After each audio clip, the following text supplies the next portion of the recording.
Sa mga babae na kukumute, mag-ingat. Kumakalat sa internet ang video ng isang taxi driver na hayop sa multitasking.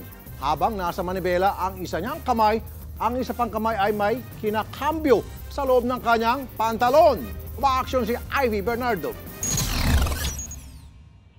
Kuha raw ang videong ito sa loob ng taxi na sinakyan ni Benilda Macabante sa Marulas, Valenzuela noong Martes.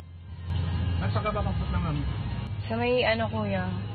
Sa umpisa, maririnig na nag-uusap lamang sila tungkol sa bababaan ng pasahero. Habang umaandar ang taxi, makikitang palingalinga ang driver sa likuran.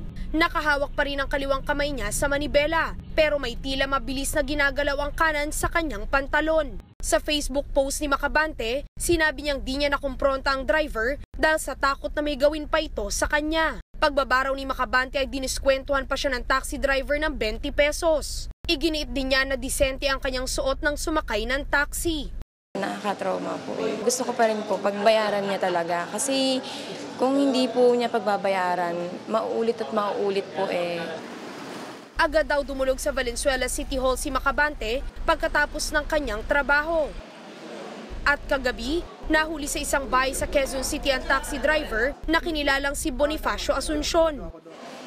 Walang tigil sa pag-iyak sa presinto ang kanyang misis at anak na babae. Paliwanag naman ni Asuncion na bighani lang siya sa ganda ng kanyang pasahero. Hindi po ako nagdadrugs, ma'am.